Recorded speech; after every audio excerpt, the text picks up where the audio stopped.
ಹಕ್ಕಿಗಾಗಿ ಬೀದಿಗಿಳಿದ ತಳವಾರರಿಗೆ ಈಗ ಎಫ್ಐಆರ್ ಶಿಕ್ಷೆ. ಎಸ್ಟಿ ಪ್ರಮಾಣ ಪತ್ರ ಕೇಳಿದ್ದೆ ತಪ್ಪಾಗಿ ಹೋಯ್ತಾ? ಕಲಬುರಗಿಯಲ್ಲಿ ಕಿಚ್ಚು ಹೆಚ್ಚಾಗ್ತಾ ಇದೆ. ಹಕ್ಕಿಗಾಗಿ ಹೋರಾಡಿದ್ರೆ ಎಫ್ಐಆರ್ ದಾಖಲಿಸ್ತೀರಾ? ಇದು ಪ್ರಜಾಪ್ರಭುತ್ವನ ಅಥವಾ ಸರ್ವಾಧಿಕಾರಿ ಧೋರಣೆನ? ಎಸ್ಟಿ ಪ್ರಮಾಣ ಪತ್ರ ಕೇಳಿದ್ದೆ ತಪ್ಪಾಗಿ ಹೋಯ್ತಾ? ತಮ್ಮ ಹಕ್ಕಿಗಾಗಿ ಹೋರಾಡಿದ್ರೆ ಎಫ್ಐಆರ್ ದಾಖಲು ಮಾಡ್ತಾರೆ ಅಂತಂದ್ರೆ ಇದು ಪ್ರಜಾಪ್ರಭುತ್ವನ ಅಥವಾ ಸರ್ವಾಧಿಕಾರಿ ಧೋರಣೆನ? ತಳವಾರ, ಕೋಲಿ ಸಮುದಾಯ ಮತ್ತು ಕಬ್ಬಲಿಗರಿಗೆ ನ್ಯಾಯ ಕೊಡಲೇನು ಕಷ್ಟ? ಬೀದಿಗಿಳಿದ ಹೋರಾಟಗಾರರನ್ನ ಕ್ರಿಮಿನಲ್ಗಳಂತೆ ಕಾಣ್ತೀರಾ?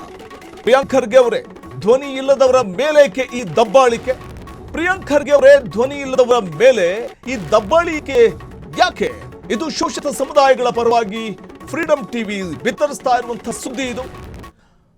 ತಮ್ಮ ಹಕ್ಕಿಗೋಸ್ಕರ ತಳವಾರರು ಬೀದಿಗಿಳಿದು ಪ್ರೊಟೆಸ್ಟ್ ಮಾಡಿದ್ರು. ನಿನ್ನೆ ಎಸ್ಟಿ ಪ್ರಮಾಣ ಪತ್ರ ಕೇಳಿದ್ರು ಅನ್ನುವಂತಹ ಕಾರಣಕ್ಕೆ ಇವತ್ತು ಅವ್ರ ಮೇಲೆ ಎಫ್ಐಆರ್ ದಾಖಲು ಮಾಡಿರುವಂತಹ ವಿಚಾರ ತೀವ್ರ ಆಕ್ರೋಶಕ್ಕೆ ಕಾರಣ ಆಗ್ತಾ ಇದೆ. ಇದೇನು ಪ್ರಜಾಪ್ರಭುತ್ವನ ಅಥವಾ ಸರ್ವಾಧಿಕಾರಿ ಧೋರಣೆನ? ತಳವಾರ ಸಮುದಾಯ, ಕೋಲಿ ಸಮುದಾಯ ಮತ್ತು ಕಬ್ಬಲಿಗರಿಗೆ ನ್ಯಾಯ ಕೊಡೋದಕ್ಕೆ ಇವ್ರಿಗೇನಿರುವಂತಹ ಅಡ್ಡಿ? ಬೀದಿಗಿಳಿದು ಹೋರಾಟ ಮಾಡ್ತೀವಿ ಅಂತಂದ್ರೆ ಪ್ರಜಾಪ್ರಭುತ್ವದಲ್ಲಿ ಹೋರಾಟ ಮಾಡೋದಕ್ಕೂ ಅವಕಾಶ ಇಲ್ಲ, ತಮ್ಮ ಅಭಿಪ್ರಾಯವನ್ನು ವ್ಯಕ್ತಪಡಿಸೋದಕ್ಕೆ ಅವಕಾಶ ಇಲ್ಲ, ಅಥವಾ ನ್ಯಾಯಯುತ ಬೇಡಿಕೆ ಈಡೇರಿಸಿ ಅಂತ ಪ್ರತಿಭಟನೆ ಮಾಡಿದ್ರೆ ಪ್ರತಿಭಟನೆ ನಡೆಸೋದಕ್ಕೆ ಅವಕಾಶ ಇಲ್ಲ. ಅವು ಒಂದ್ ಕಡೆ ಪ್ರತಿಭಟನೆ ಮಾಡಿದ್ರೆ ಕ್ರಿಮಿನಲ್ಗಳ ರೀತಿ ನೋಡುವಂಥದ್ದು ಎಷ್ಟು ಮಟ್ಟಿಗೆ ಸರಿ?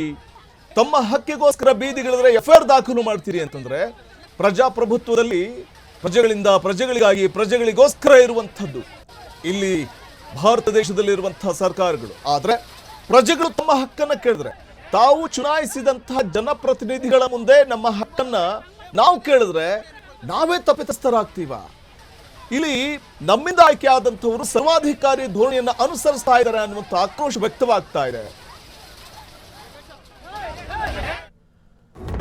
ಈ ಸಂಬಂಧ ಕಲಬುರಗಿ ಡಿಸಿ ಕಚೇರಿಯ ಮುಂದೆ ಅಹೋರಾತ್ರಿ ಹೋರಾಟ ನಡೆಸಲಾಗಿದ್ದು, ಎಸ್ಟಿ ಪ್ರಮಾಣ ಪತ್ರಕ್ಕೋಸ್ಕರ ತಳವಾರರು ಹೋರಾಟ ಮಾಡಿದ್ದಾರೆ.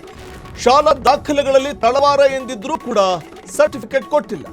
ಅಧಿಕಾರಿಗಳ ವಿಳಂಬ ಧೋರಣೆಗೆ ಸಮುದಾಯ ರೋಸಿ ಹೋಗಿದೆ.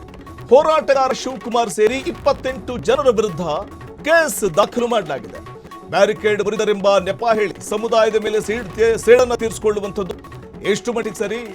ನಡುರಾತ್ರಿ ಟೆಂಟ್ ಕಿತ್ತೆಸೋದು, ಹೋರಾಟವನ್ನು ಹತ್ತಿಕ್ಕುವಂತಹ ಪ್ರಯತ್ನವನ್ನು ಮಾಡ್ತಾ ಇದೆಯಾ ಕಲಬುರಗಿಯ ಜಿಲ್ಲಾಡಳಿತ?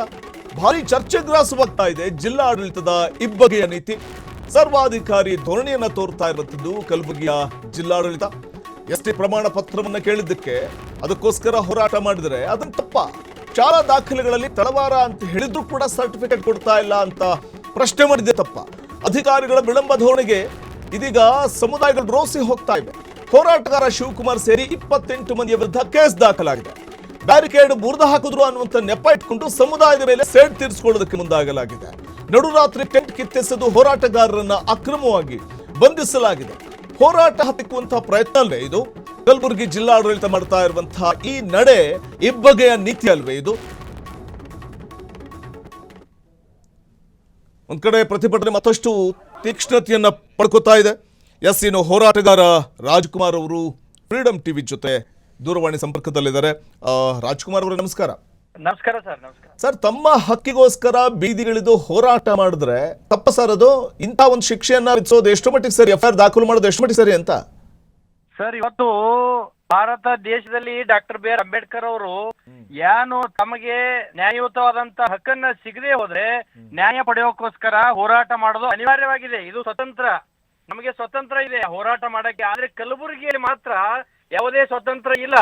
ಯಾರು ತಮ್ಮ ಹಕ್ಕಿಗೋಸ್ಕರ ಬೀದಿಗಿಳಿದು ಹೋರಾಟ ಮಾಡಿದ್ರೆ, ಇವತ್ತು ಕಾಂಗ್ರೆಸ್ ಪಕ್ಷದವರಾಗ್ಲಿ, ಇವತ್ತು ಪ್ರಿಯಾಂಕಾ ಖರ್ಗೆ ಅವರಾಗ್ಲಿ, ಅವ್ರ ಮೇಲೆ ಎಫ್ಐಆರ್ ಹಾಕಿ ಕೇಸನ್ನ ಹಾಕಿ ಅವ್ರಿಗೆ ಮೂಲೆಗುಂಪು ಮಾಡುವಂತ ಕೆಲಸ ಇವತ್ತು ಕಲಬುರಗಿಯಲ್ಲಿ ನಡೀತಾ ಇದೆ ಸರ್. ಇವತ್ತು ನೋಡಿ, ನಮ್ಮ ಹಕ್ಕಿಗೋಸ್ಕರ ನಾವು ಸುಮಾರು ವರ್ಷಗಳಿಂದ ಹೋರಾಟವನ್ನ ಮಾಡ್ತಾ ಇದೀವಿ. ನ್ಯಾಯಯುತವಾದಂತ ಬೇಡಿಕೆ ನಮ್ದಿದೆ. ತಳವಾರ ಸಮುದಾಯಕ್ಕೆ ಪರಿಶಿಷ್ಟ ಪಂಗಡಕ್ಕೆ ಸೇರಿಸಿದ್ದಾರೆ, ಆದ್ರೆ ಪರಿಶಿಷ್ಟ ಪಂಗಡದ ಸರ್ಟಿಫಿಕೇಟ್ ಕೊಡ್ತಾ ಇಲ್ಲ ಅಂತ ನಾವು ಬೀದಿಗಿಳಿದು ಹೋರಾಟ ಮಾಡಿದ್ರೆ ನಮ್ಮ ಮೇಲೆ ಹಲ್ಲೆ ಮಾಡ್ತಾರೆ, ಕೇಸ್ ದಾಖಲೆ ಮಾಡ್ತಾರೆ, ಸುಳ್ಳು ಕೇಸ್ ದಾಖಲೆ ಮಾಡ್ತಾರೆ, ಜೈಲಿಗಟ್ಟುವಂತ ಕೆಲಸ ಮಾಡ್ತಾರೆ. ಇವತ್ತು ಕಲಬುರಗಿಯಲ್ಲಿ ಇವತ್ತು ನ್ಯಾಯ ಎಲ್ಲಿದೆ? ಸಂವಿಧಾನ ಎಲ್ಲಿದೆ? ಇವರು ಸಂವಿಧಾನದ ಪರವಾಗಿ ಮಾತನಾಡ್ತಾರೆ, ಮಾತೆತ್ತರೆ ಸಂವಿಧಾನ ಅಂತ ಮಾತನಾಡ್ತಾರೆ, ಅಂಬೇಡ್ಕರ್ ಅವರ ಬಗ್ಗೆ ಮಾತನಾಡ್ತಾರೆ. ಆದ್ರೆ ಇವತ್ತು ನ್ಯಾಯ ಕಲಬುರಗಿಯಲ್ಲಿ ಇಲ್ಲ ಸರ್. ಇವತ್ತು ಸಂವಿಧಾನವನ್ನ ಹತ್ತಿಕ್ಕುವಂತ ಕೆಲಸ ಮಾಡ್ತಾ ಇದ್ದಾರೆ. ಸಂವಿಧಾನವನ್ನ ಧಿಕ್ಕರಿಸುವಂತ ಕೆಲಸ ಇವತ್ತು ಕಾಂಗ್ರೆಸ್ ಪಕ್ಷದವರು, ಇವತ್ತು ಮಲ್ಲಿಕಾರ್ಜುನ ಖರ್ಗೆ ಅವರ ಸುಪುತ್ರರಾದಂತ ಪ್ರಿಯಾಂಕಾ ಖರ್ಗೆ ಅವರು ಸಂವಿಧಾನ ಬಗ್ಗೆ ಮಾತನಾಡ್ತಾರಲ್ಲ, ಎಲ್ಲಿದೆ ಸರ್ ಸಂವಿಧಾನ? ನಮ್ಮ ಹಕ್ಕಿಗೋಸ್ಕರ ನಾವು ಹೋರಾಟ ಮಾಡೋದು ತಪ್ಪ? ನ್ಯಾಯ ಕೇಳೋದು ತಪ್ಪ ನಾವು? ರಾಜ್ಕುಮಾರ್ ಅವರೇ, ಈಗ ಹೋರಾಟಗಾರರ ಮೇಲೆ FIR ದಾಖಲು ಮಾಡಿದಾರಲ್ಲ, FIR ಏನಿದೆ ಅಂತ ಏನಾದ್ರು ಮಾಹಿತಿ ಇದೆಯಾ? ಮತ್ತೆ FIR ದಾಖಲು ಮಾಡಿದ್ಮೇಲೆ ಆ ನಂತರದಲ್ಲಿ ಹೋರಾಟಗಾರನ ಬಂಧಿಸುವಂತಹ ಒಂದು ಪ್ರಯತ್ನಕ್ಕೂ ಕೂಡ ಏನಾದ್ರು ಮುಂದಾಗಲಾಗಿದೆಯಾ ಅಂತ? FIR ಮಾಡಿದ್ದಾರೆ ಸರ್. FIR ನಾವು ಇವತ್ತು ನೋಡಿದೀವಿ. FIR ನಿನ್ನೆ ಏನು ಹೋರಾಟಕ್ಕೆ ಕೂತಂತ ಸಂದರ್ಭದಲ್ಲಿ ಮೊನ್ನೆ ಬೆಳಗ್ಗೆಯಿಂದ ಸಾಯಂಕಾಲದವರೆಗೂ ಹೋರಾಟ ನಾವು ಶಾಂತಿಯುತವಾಗಿ ಹೋರಾಟ ನಾವು ಮಾಡ್ತಾ ಇದ್ವಿ. ಮುಂದೆ ರಾತ್ರಿ 11:30 ಗಂಟೆಗೆ ಎಲ್ಲರೂ ಪೊಲೀಸ್ ಇಲಾಖೆಯವರು ಬಂದು ನಮ್ಮನ್ನ ಹೋರಾಟಗಾರರನ್ನ ಬಂಧಿಸಿದ್ರು. ಬಂಧಿಸಿ ಅವರವರ ಪೊಲೀಸ್ ಕಚೇರಿಗೆ ಒಯ್ದು ಇಟ್ಕೊಂಡ್ರು. ತದನಂತರ ನಮ್ಮಲ್ಲಿ ಮೇಲೆ FIR ಅನ್ನು 26 ಜನರ ಮೇಲೆ FIR ಮಾಡಿದ್ದಾರೆ ಸರ್. ಇವತ್ತು FIR ಮಾಡಿ ಅಲ್ಲಿ ಏನ್ ಹೇಳ್ತಾರೆ, ಜಿಲ್ಲಾಧಿಕಾರಿ ಕಚೇರಿ ಮೇಲೆ ಅವರು ಕೂತ್ಕೊಂಡಿದ್ದಾರೆ, ಕಚೇರಿ ಮುಂದ್ಗಡೆ ಕೂತ್ಕೊಂಡು ಸಾರ್ವಜನಿಕರಿಗೆ ಅಡ್ಡಿಪಡಿಸಿದ್ದಾರೆ, ಸಾರ್ವಜನಿಕರಿಗೆ ತೊಂದರೆ ಕೊಟ್ಟಿದ್ದಾರೆ ಅಂತ ಹೇಳಿ FIR ಅಲ್ಲಿ ಮೆನ್ಷನ್ ಮಾಡಿದ್ದಾರೆ ಸರ್. ನಾನು ಪ್ರಶ್ನೆಯನ್ನು ಮಾಡ್ತೀನಿ, ನಾವು ಸಾರ್ವಜನಿಕರಲ್ಲ ಅಲ್ಲಿ ಹೋರಾಟ ಕೂತಂತವ್ರು, ನಮಗೂ ತೊಂದರೆ ಆಗ್ತಾ ಇದೆಯಲ್ಲ. ಸಾಕಷ್ಟು ಜನ ಇವತ್ತು ಯುವಕರು, ಇವತ್ತು ಮಕ್ಕಳು ಬೀದಿಗಳು ಹೋರಾಟ ಮಾಡಿದ್ರೆ ಮುಂದಿನ ತಿಂಗಳಲ್ಲಿ ನಮಗೆ ಅಡ್ಮಿಷನ್ ಇದೆ, ನಮಗೆ ಜಾತಿ ದಾಖಲೆ ಕೊಡ್ತಾ ಇಲ್ಲ ಅಂತ ಸಣ್ಣ ಮಕ್ಕಳು ಬಂದ್ರು, ಹೆಣ್ಮಕ್ಳು ಬಂದ್ರು, ನಮಗೂ ತೊಂದರೆ ಆಗ್ತಾ ಇದೆ. ಆ ತೊಂದರೆಯನ್ನ ಕೇಳಿ ಪ್ರಶ್ನೆಯನ್ನ ಮಾಡಿ ಬೀದಿಗಳು ಹೋರಾಟ ಮಾಡಿದ್ರೆ ನಮ್ಮ ಮೇಲೆ FIR ಮಾಡಿಸ್ತಾರೆ ಅಂದ್ರೆ ಇದು ಯಾವ ರೀತಿ ನ್ಯಾಯ ಸರ್? ಇದು ಇವತ್ತು ಇಡೀ ಈ ತಳವಾರ ಸಮುದಾಯವನ್ನ ಕುಗ್ಗಿಸುವಂತ ಮಟ್ಟ ಹಾಕುವಂತ ಕೆಲಸ ಇವತ್ತು ಕಾಂಗ್ರೆಸ್ ಪಕ್ಷದವರು, ಇವತ್ತು ಖರ್ಗೆ ಅವರು ಮಾಡ್ತಾ ಇದಾರೆ ಅಂತ ನಾವು ದೂರನ್ನ ಹೇಳ್ತೀವಿ ಸರ್ ನಿಮ್ ಮುಂದೆ. ಈಗ ಮಾತಾಡಿ. ಅಲ್ಲ, ನಮ್ಮ ನ್ಯಾಯವನ್ನ ನಾವು ಕೇಳ್ತೇವೆ, ನ್ಯಾಯಯುತವಂತ ಹಕ್ಕು. ನಾವು ತಳವಾರ ಸಮುದಾಯಕ್ಕೆ ST ಪ್ರಮಾಣ ಪತ್ರ ಕೊಡ್ರಿ, ಅವ್ರಿಗೆ ಕೊಡ್ರಿ. ಅಲ್ಲಿ ಏನಾದ್ರು ಅಸತ್ಯವನ್ನ ನಡೆದ್ರೆ ಅಂತವ್ರಿದ್ದ FIR ಮಾಡಿ, ನೀವು ಸುಳ್ಳು ದಾಖಲೆಯನ್ನು ತಗೊಂಡ್ರೆ ರದ್ದು ಮಾಡ್ರಿ, ಅವ್ರ ಮೇಲೆ ಕ್ರಿಮಿನಲ್ ಕೇಸ್ ಹಾಕಿ, ಬೇಡ ಅಂತ ಹೇಳಲ್ಲ. ನ್ಯಾಯಯುತವಾಗಿ ಏನು ಇದಾರಲ್ಲ ಅವ್ರಿಗಾದ್ರೂ ಕೊಡಿ ಅಂತ ನಾವು ಕೇಳ್ತಾ ಇದೀವಿ. ಆದ್ರೆ ಇಡೀ ಕರ್ನಾಟಕದಲ್ಲಿ 31 ಜಿಲ್ಲೆಗಳಲ್ಲಿ ಯಾದಗಿರಿ ಮತ್ತು ಕಲಬುರಗಿ ಹೊರತುಪಡಿಸಿ ಎಲ್ಲಾ ಜಿಲ್ಲೆಗಳಲ್ಲೂ ಸಹಿತ ಜಾತಿ ಪ್ರಮಾಣ ಪತ್ರ ಕೊಡ್ತಾ ಇದ್ದಾರೆ. ಕಲಬುರಗಿಯಲ್ಲಿ ಮಾತ್ರ ಕೊಡ್ತಾ ಇಲ್ಲ, ಯಾದಗಿರಿಯಲ್ಲಿ ಮಾತ್ರ ಕೊಡ್ತಾ ಇಲ್ಲ. ಏಕೆ ಅಂತ ನಾವು ಪ್ರಶ್ನೆ ಮಾಡ್ತಾ ಇದೀವಿ. ಬರೀ ರಾಜ್ಕುಮಾರ್ ಅವರ ಕಾರಣ ಏನು ಅಂತ? ಕಾರಣ ಈ ಸಮಾಜವನ್ನ, ಬಹುಸಂಖ್ಯಾತ ಸಮಾಜ ಇದೆ ಕಲಬುರಗಿಯಲ್ಲಿ, ಈ ಸಮಾಜವನ್ನ ಹತ್ತಿಕ್ಬೇಕು, ಈ ಸಮಾಜವನ್ನ ಮೆತ್ತಗೆ ಮಾಡ್ಬೇಕು ಅನ್ನೋ ಉದ್ದೇಶ, ದುರುದ್ದೇಶ ಇಟ್ಕೊಂಡು ಇವತ್ತು ಮಾಡ್ತಾ ಇದ್ದಾರೆ. ಒಂದು. ಎರಡನೇದ್ದು, ಬಿಜೆಪಿ ಸರ್ಕಾರ ಇದ್ದಂತ ಸಂದರ್ಭದಲ್ಲಿ ಅವತ್ತಿನ ಮುಖ್ಯಮಂತ್ರಿ ಬಸವರಾಜ ಬೊಮ್ಮಾಯಿ ಅವರು ನಮ್ಮ ಕಮ್ಯುನಿಟಿ, ನಮ್ಮ ತಳವಾರ ಸಮುದಾಯವನ್ನ ST ಗೆ ಸೇರ್ಪಡೆ ಮಾಡಿ ದಾಖಲೆಯನ್ನ ಬಿಡುಗಡೆ ಮಾಡಿದ್ರು ಅವತ್ತು. ಬಹುಶಃ ಅದು ಏನೋ ಬಿಜೆಪಿ ಸರ್ಕಾರದವ್ರು ಮಾಡಿದ್ದಾರೆ ಅಂತ ದುರುದ್ದೇಶ ಇದೆಯೋ ಅಥವಾ ಈ ಸಮುದಾಯವನ್ನ ಹತ್ತಿಕ್ಕಬೇಕು ಅಂತ ದುರುದ್ದೇಶ ಇದೆಯೋ ಗೊತ್ತಿಲ್ಲ ಸರ್. ಈಗ ರಾಜ್ಕುಮಾರ್ ಅವರು, ಸುಮಾರು 29 ಜಿಲ್ಲೆಗಳಲ್ಲಿ ತಳವಾರರಿಗೆ ST ಪ್ರಮಾಣ ಪತ್ರ ನೀಡಲಾಗಿದೆ, ಅದು ಕಲಬುರಗಿಯಲ್ಲಿ ಮಾತ್ರ ನೀಡ್ತಾ ಇಲ್ಲ ಅನ್ನುವಂಥ ಸಹಜವಾಗಿ ಕಾಡುವಂತ ಪ್ರಶ್ನೆ. ಇದನ್ನ ನೀವು ಕೂಡ ಕೇಳ್ತಾ ಇದ್ದೀರಿ. ಆದ್ರೆ ಏನ್ ಕಾರಣ ಇರಬಹುದು ಅಂತ, ಇದಕ್ಕೆ ರೀಸನ್ ಏನು ಅಂತ ಈಗ ಪ್ರಿಯಾಂಕ್ ಖರ್ಗೆ ಅವರು ಈ ವಿಚಾರದಲ್ಲಿ ತುಟಿ ಬಿಚ್ಚುತ್ತಾ ಇಲ್ವಲ್ಲ ಅಂತ?